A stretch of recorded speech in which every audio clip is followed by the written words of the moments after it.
नमस्कार, news one India में आपका स्वागत है। आपके साथ मैं धर्मराज सिंह।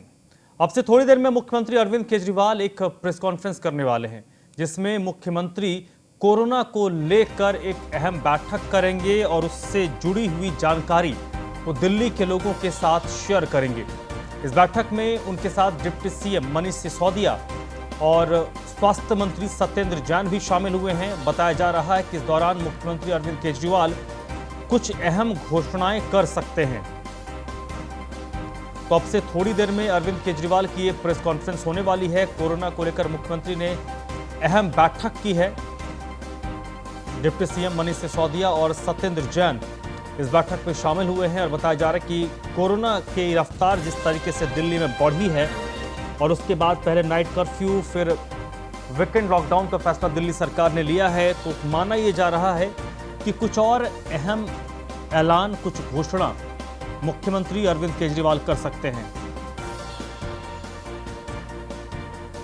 फिलहाल इस वक्त इंतजार उनके प्रेस कॉन्फ्रेंस का है कि अपने इस प्रेस कॉन्फ्रेंस में मुख्यमंत्री केजरीवाल क्या कुछ घोषणा करते हैं या फिर क्या बात उनकी होती है इस प्रेस कॉन्फ्रेंस में। हालांकि ये तो मान कर चला जा रहा है कि जो प्रेस कॉन्फ्रेंस है उनकी वो कोरोना से जुड़ी हुई होगी। कोरोना को लेकर राज्य सरकार की क्या कुछ तैयारियां हैं उसकी संभवतः वो जानकारी दे सकते हैं। क्या कुछ व्यवस्थाएं दिल्ली में बनाई जा रही है उसके बारे में मुख्यमंत्री बता सकते हैं। दिल्ली में इस वक्त क्या स्टेटस बेड के हैं दवाइयों को लेकर, क्योंकि कई सारे दवाई आउट ऑफ स्टॉक चल रहे हैं, दवाइयां मिल नहीं पा रही हैं, उसके बारे में मुख्यमंत्री अपडेट दिल्ली वालों को दे सकते हैं।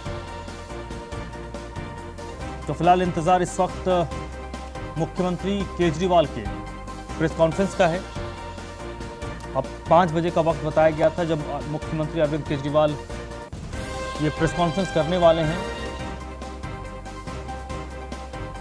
और तकरीबन अब से कुछ मिनटों में ही इस प्रेस कॉन्फ्रेंस की शुरुआत होगी। दिल्ली में देखिए तो जिस तरीके से ये मामले बढ़े हैं उसने पिछले साल यानी 2020 के भी रिकॉर्ड को तोड़ दिया है।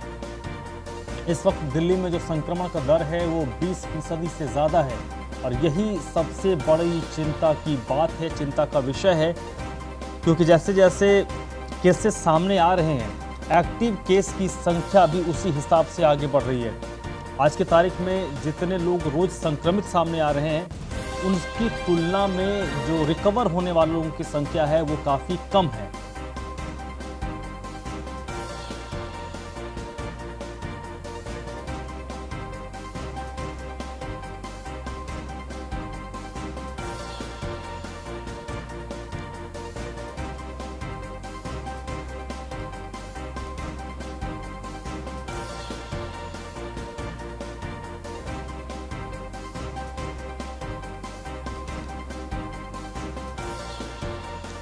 मुख्यमंत्री अरविंद केजरीवाल अब से थोड़ी देर में एक प्रेस कॉन्फ्रेंस करने वाले हैं। दिल्ली में आज से वीकेंड लॉकडाउन की शुरुआत हो गई है।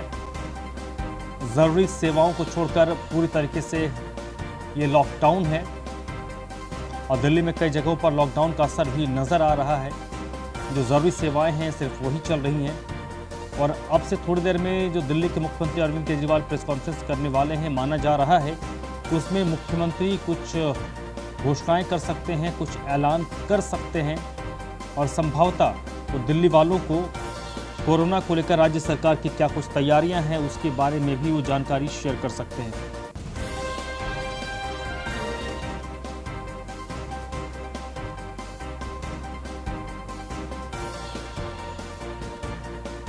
तो दिल्ली में लगातार केसेस बढ़ रहे हैं। दिल्ली में केस जिस तरीके से, जिस रफ्तार से बढ़ रहे हैं वो संक्रमण का दर जो है वो बताने के लिए काफ़ी है। संक्रमण का दर जो दर है वो 20% के ऊपर चल रहा है।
हाँ, मुझे मिल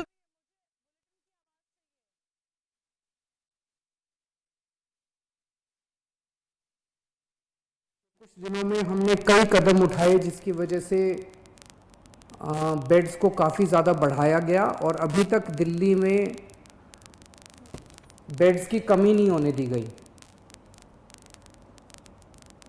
अभी भी आने वाले कुछ दिनों के अंदर हमने बेड्स को बढ़ाने के लिए कई कदम उठा रहे हैं और अगले कुछ दिनों के अंदर ही 2-4 दिनों के अंदर ही मैं उम्मीद करता हूं कि बड़े स्केल के ऊपर बेड्स हम बढ़ा पाएंगे। कोशिश करेंगे कि अगर कोई मरीज़ को बेड चाहिए, सीरियस मरीज़ हो, उसको ऑक्सीजन चाहिए तो ऑक्सीजन की दिक्कत नहीं होनी चाहिए उसको। हमारा इस वक्त सबसे मेन मकसद है, इसमें सबसे ज़्यादा ज़रूरी हो जाता है कि मरीज़ को ऑक्सीजन की ज़रूरत होती है। तो हम जितने ज़्यादा से ज़्यादा बेड्स क्रिएट कर रहे हैं, हम कोशिश कर रहे हैं कि उनको ऑक्सीजन बेड्स बनाया जाए ताकि एक लेवल के सीरियस मरीजों को उसके ऊपर इलाज किया जा सके। तो यमुना स्पोर्ट्स कॉम्प्लेक्स में और कॉमनवेल्थ गेम्स में लगभग 1300 ऑक्सीजन बेड्स का इंतज़ाम किया जा रहा है। राधा स्वामी सत्संग ब्यास में शुरू में अभी 2500 बेड्स का इंतज़ाम कर रहे हैं और उसके तुरंत बाद फिर 2500 बेड्स का और इंतज़ाम करेंगे। जो अभी कुछ दिन पहले मैं जब आपके सम्मुख आया था, मैंने बताया था कि किस तरह से होटल्स को, बैंक्वेट हॉल्स को हॉस्पिटल्स के साथ अटैच किया जा रहा है। तो लगभग 2100 बेड्स इस तरह से होटल्स और बैंक्वेट हॉल्स को हॉस्पिटल्स के साथ अटैच करके हम 2100 ऑक्सीजन बेड्स बनाने में सफल हुए हैं, जो कि कल या परसों में ऐप में भी आ जाएगा। और वो ओवरऑल हॉस्पिटल की निगरानी में होंगे। जो भी बैंक्वेट हॉल में और होटल में उनका इलाज हो रहा होगा तो वो हॉस्पिटल की निगरानी में होंगे, तो एक तरह से हॉस्पिटल का हिस्सा होंगे। तो इस तरह से लगभग अगले 2-4 दिन के अंदर मैं उम्मीद करता हूँ कि 6000 बेड्स और हम ऐड कर इस पूरे सिस्टम के अंदर ऐड करने में सक्षम होंगे। लेकिन जिस तेज़ी के साथ कोरोना बढ़ रहा है, अभी किसी को नहीं पता इसकी पीक कहाँ पे आएगी। जैसे मैंने बताया, परसों 19,500 थे, कल के केसेस पिछले 24 घंटे के 24,000 आए हैं। कल कितने होंगे, फिर परसों कितने होंगे और फिर उसके बाद कितने होंगे, किसी को नहीं कह सकते।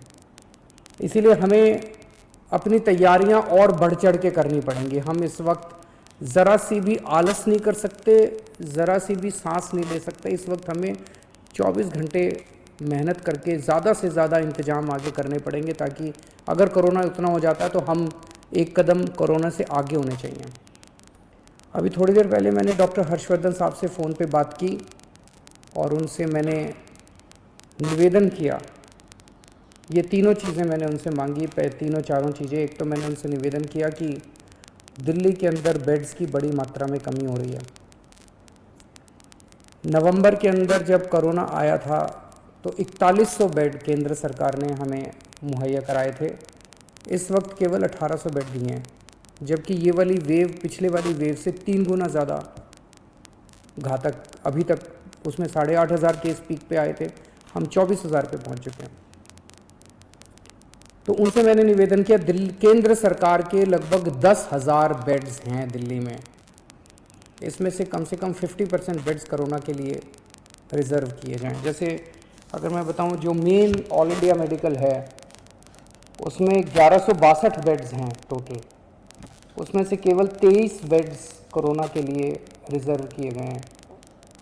सफदरजंग हॉस्पिटल है, उसमें 2900 बेड्स हैं टोटल, उसमें से केवल 204 बेड्स कोरोना के लिए रिज़र्व किए गए हैं। तो मेरा एक उनसे निवेदन था कि कम से कम 50% बेड्स कोरोना के लिए अगर रिज़र्व किए जाएं तो एकदम से 3-4 हज़ार बेड्स एक्स्ट्रा कोरोना के मरीज़ों को मिल सकते हैं और उसी तरह से आईसीयू के अंदर भी बेड्स दिए जाएं।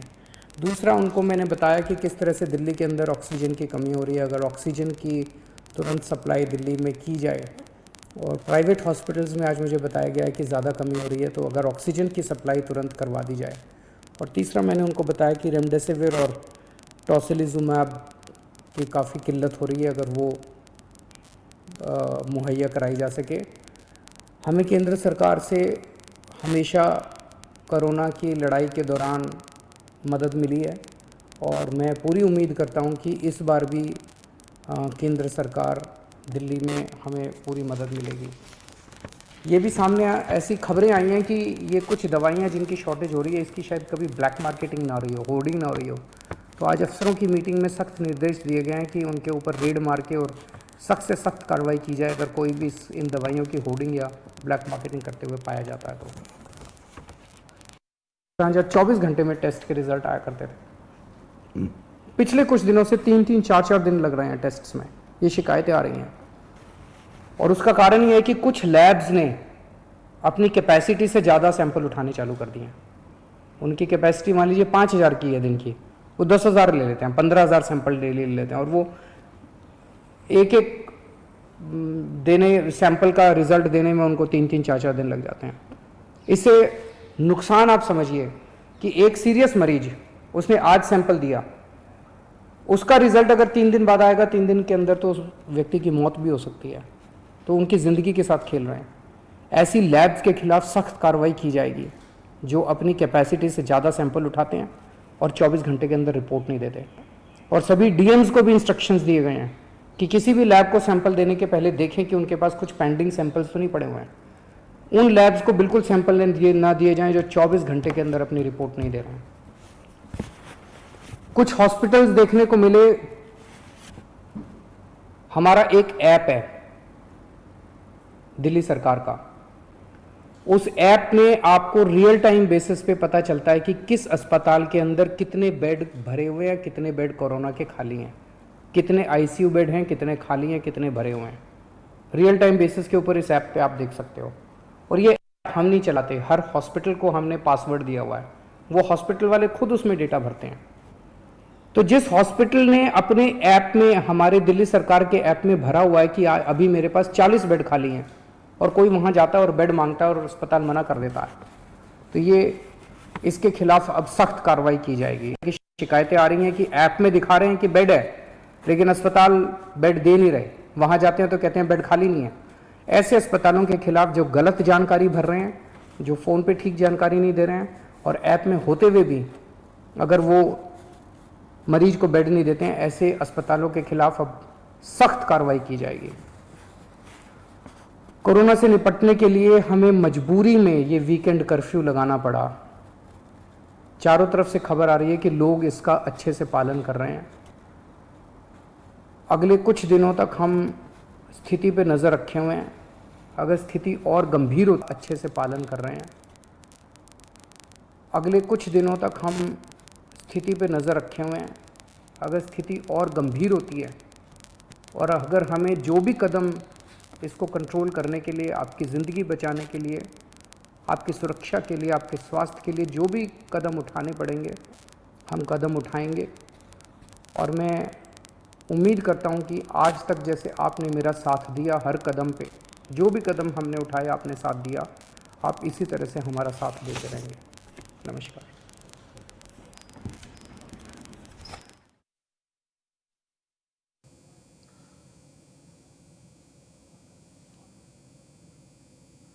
तो दिल्ली के मुख्यमंत्री अरविंद केजरीवाल ने प्रेस कॉन्फ्रेंस की है और जो जानकारी जिसको लेकर हम लगातार आपसे बात कर रहे थे, आपको बता रहे थे कि वही सारी जानकारी उन्होंने दिल्ली के लोगों के साथ शेयर की है। आज उन्होंने जानकारी दी है कि केंद्र से उन्होंने मांग की है, डॉक्टर हर्षवर्धन जो केंद्रीय स्वास्थ्य मंत्री हैं, उनसे उन्होंने मांग की है कि दिल्ली में जो सेंट्रल हॉस्पिटल्स, जो सेंटर के हॉस्पिटल्स हैं, उनके तकरीबन जो बेड्स हैं उसके 50% कोविड के लिए आरक्षित कर दिया जाए, यानी कोविड के बेड्स हों।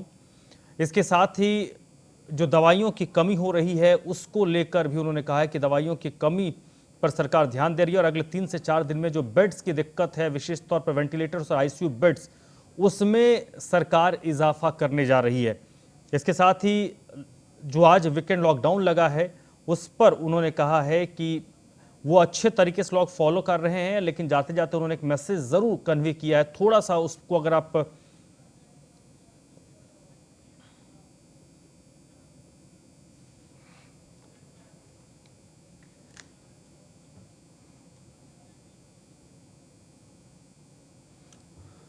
तो फिर जिस चीज को लेकर हम लगातार बात कर रहे हैं कि आखिरकार उसी बात पर उन्होंने आकर अपना वक्तव्य खत्म किया है कि वो देख रहे हैं और ज़रूरत पड़ती है तो आने वाले वक्त में दिल्ली सरकार आम लोगों की जान को बचाने के लिए कोई भी फैसला जो लेना पड़े वो फैसला दिल्ली सरकार लेंगी। मेरे साथ शुभेंदु शेखर अवस्थी दिल्ली भाजपा के प्रवक्ता हैं, वो जुड़ चुके हैं। डॉक्टर सिद्धार्थ गुप्ता थोड़ी देर में हो सकता है जुड़ेंगे। अथर ज़ैदी हैं आम आदमी पार्टी के नेता, वो भी हमारे साथ जुड़ चुके हैं। और कंचन भी हमारे साथ जुड़ गई हैं, न्यूज़ और इंडिया की associated editor. Kanchan, over to you.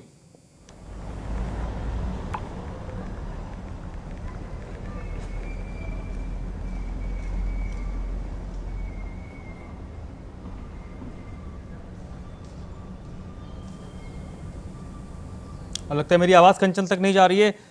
Suvendu Shekhar Awasthi साहब, वीकेंड लॉकडाउन की तरह से हालात दिल्ली में देखने को मिल रहे हैं। जो वीकेंड लॉकडाउन का जिक्र किया गया था, लेकिन कई तस्वीरें जो हमने देखी उसमें ये साफ बयां किया जा रहा है, साफ तौर पर ये देखने को मिला है कि लॉकडाउन का पालन सही से नहीं हो रहा है। अभी अरविंद केजरीवाल ने प्रेस कॉन्फ्रेंस की है।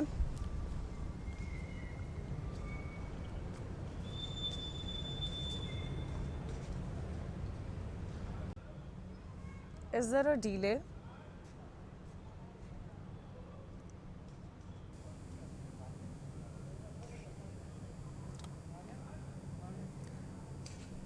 धर्मराज, मैं बाहर से कनेक्टेड हूँ, ऑडियो में थोड़ा डिले होगा।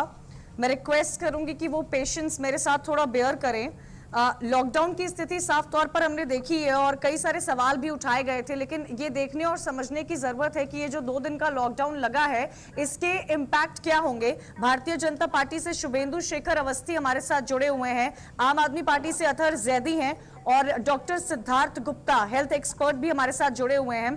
भाजपा दिल्ली प्रदेश के प्रवक्ता शुभेंदु शेखर जी से मैं सीधा सवाल पूछना चाहूंगी, क्या स्थिति आ गई है देश भर में, खासकर से अगर दिल्ली की बात की जाए तो आंकड़े लगातार बढ़ते जा रहे हैं। अरविंद केजरीवाल ने इस बात का जिक्र किया है कि लोग एप्स पे दिखाया जा रहा है बेड है, लेकिन जब पेशेंट्स हॉस्पिटल पहुंचते हैं तो बेड नहीं होते हैं। क्या समाधान है इसका, क्या कार्रवाई करेंगे आप? एक के बाद एक जाने जा रही हैं। देखिए, आपके चैनल के माध्यम से मैं लगातार पिछले 3-4 डिबेट्स में मैं खुद भी कह रहा हूं कि ऐप्स के माध्यम में जो पोजीशन दिखाई जा रही है वो वहां पे बिल्कुल जमीनी स्तर पे नहीं है। हॉस्पिटल के लोग पैसा लेकर जिनकी वेटिंग नहीं है, जो बाद में आ रहे हैं, जो पैसा दे सकते हैं, उनको बेड भी दे रहे हैं, उनको वेंटिलेटर भी दे रहे हैं। और एक दवाइयों को लेकर जो दवाइयां दी जाती हैं उसमें भी बहुत बड़ा घोटाला है, लोग उसमें भी ओवर चार्जिंग कर रहे हैं और 10 टाइम जो 8,000 रुपए की दवा है उसको 45,000 रुपए में भी बेचा जा रहा है। मैं इस चैनल के माध्यम से, अपने आर्टिकल्स के माध्यम से केजरीवाल जी को और उनकी सरकार को बता रहा हूं, यदि वो कुछ एक्शन ले रहे हैं और अच्छा करते हैं तो अच्छी बात है, पर आज की स्थिति बिल्कुल खराब है। और मैं इसलिए कह रहा हूं कि पूरे दिल्ली के अंदर जब इतने संख्या में 24-25 हजार लोग आ रहे हैं, 1,000 रुपए में बिक रहा है, सैनिटाइजर महंगा बिक रहा है, इन सब पर किसकी मॉनिटरिंग होगी?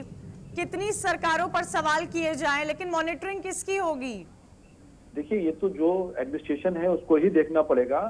आप सोचो ना, 1153 कुल वेंटिलेटर हैं दिल्ली में, और उसमें से जो ये दोनों को मिला के बता रहा हूं मैं, सरकारी और प्राइवेट हॉस्पिटल को मिला के बता रहा हूं, उसमें भी सरकारी हॉस्पिटल के वेंटिलेटर ये कह के बोल दिया जा रहा है कि हमको दिखा तो रहा है कि आपकी संख्या पर वेंटिलेटर काम नहीं कर रहे हैं। इसलिए चाहे वेंटिलेटर काम भी कर रहे हैं, पर सरकार के लोग, वहां के हॉस्पिटल के लोग जिनको ये वेंटिलेटर इशू करना है गरीब लोगों को, वो नहीं दे रहे हैं। वही वेंटिलेटर पैसा लेने के बाद ठीक हो जाता है, ये समझ में नहीं आ रहा है और सरकार कुछ नहीं कर रही है। आज पूरे आज मैंने एक आर्टिकल लिख के भेजा, अरविंद केजरीवाल से रिक्वेस्ट करी है कि 500 करोड़ रुपए आपने बजट दिया, 500 करोड़ रुपए आपने बजट दिया विज्ञापन का, यदि खाली वेंटिलेटर खरीद लेते तो इसमें पोर्टेबल वेंटिलेटर आता है 1 लाख रुपए का, तो 5,000 वेंटिलेटर हमारे दिल्ली में ठीक है। देखिए, सरकारें आएंगी जाएंगी, आरोप प्रत्यारोप की राजनीति चलती रहेगी। देखिए, यहाँ पे आरोप की शुभेंदु जी, ये मत कीजिए। इस वक्त कोविड के टाइम पर हमें आरोप प्रत्यारोप की राजनीति नहीं करनी चाहिए। संवेदनशील विषय है, हम सबको एक साथ खड़े होकर इस मुद्दे से निपटने की जरूरत है। अथर ज़ैदी भी हमारे साथ जुड़े हुए हैं। जो हाल हमने पिछले, देखिए मत कीजिए, ये आरोप भी कर रहे हैं आप, सिर्फ राजनीति कर रहे हैं आप जैसे लोग। आरोप प्रत्यारोप मत कीजिए आरोप प्रत्यारोप। अतर जैदी, साफ तौर पर देखने को मिला है दिल्ली के हालात बेहद खराब होते जा रहे हैं। महाराष्ट्र से लेकर दिल्ली तक के आंकड़े अगर उठाकर देख लिए जाए तो क्या कहा जाए, देश में बड़े से बड़ा आदमी, अमीर से अमीर आदमी की आज हालत खराब है। हम और आप आम जनता कहां पर हैं? देश के गरीब वर्ग का क्या होगा सर? गरीब वर्ग के लिए ही तो बता रहे हैं आपको। तो ये आरोप लग रहा है पिछले 8 महीने से लगातार हम लोग चिल्ला इनको बोलने दीजिए, ये बोल रहे तो मैं बोलूंगा। आपको आरोप लग रहा है।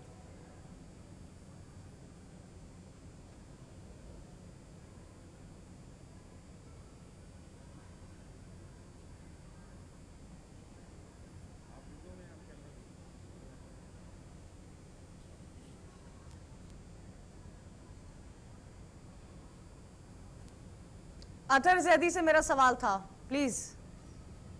राजनीति बाद में करेंगे हम, और कई मुद्दे हैं राजनीति के लिए। किसान आंदोलन पर हर पार्टी ने राजनीति की थी, कोविड जैसे मुद्दे पर मैं राजनीति नहीं करने दूंगी। सर, क्या आंकड़े आ गए हैं, आप देख रहे हैं क्या देश की हालत है आज?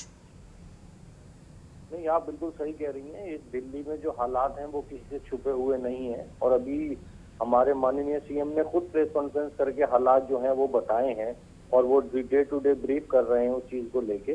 तो हमारा अब यही कहना है कि इस पे शुभेंदु जी यहाँ बैठ के राजनीति कर रहे हैं, आरोप प्रत्यारोप लगा रहे हैं।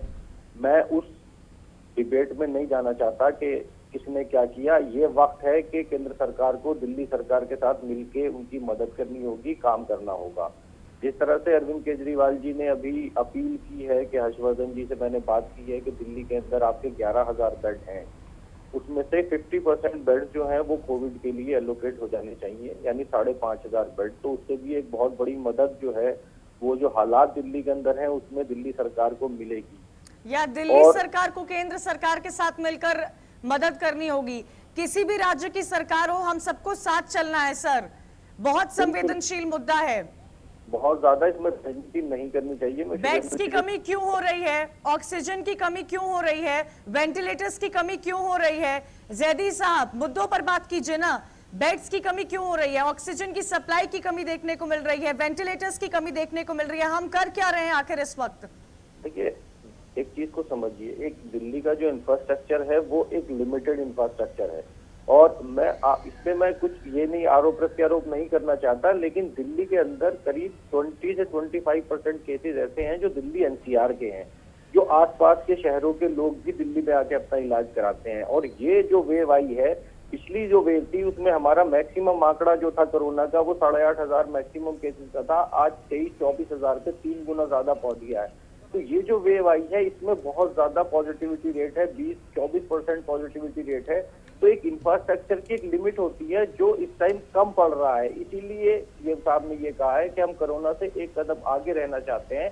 अभी हम फिर डीआरडीओ के साथ एक 500 बेड का हॉस्पिटल हमारा बहुत जल्दी तैयार हो रहा है। सरदार पटेल ऑडिटोरियम में भी हम एक टेम्परेरी हॉस्पिटल तैयार कर रहे हैं। केंद्र सरकार से भी हमने अपील की है कि वो अगर 50% बेड एलोकेट कर देगी तो 5,500 बेड वो हो जाते हैं।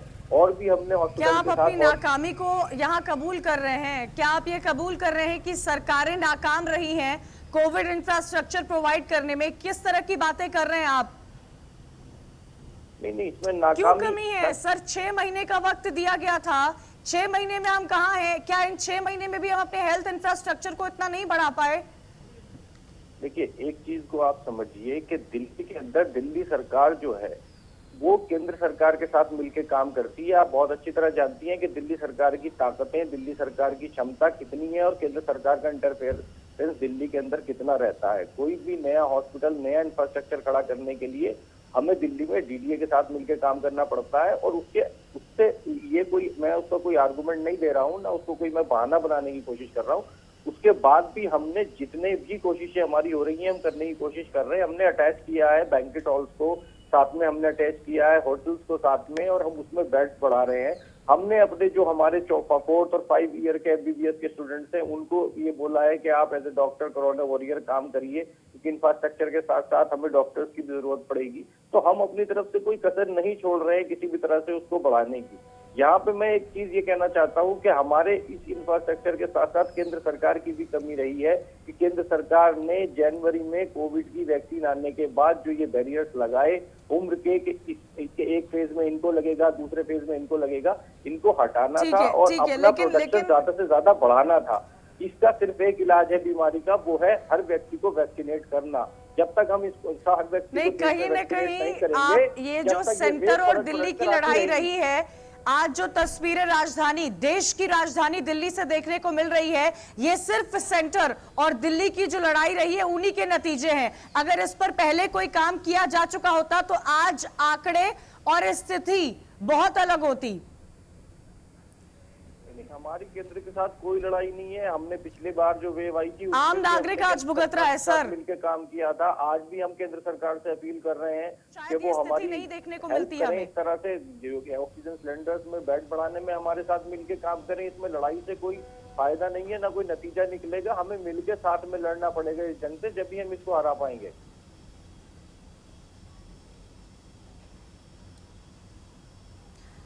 ठीक है, आप सभी का बहुत बहुत शुक्रिया।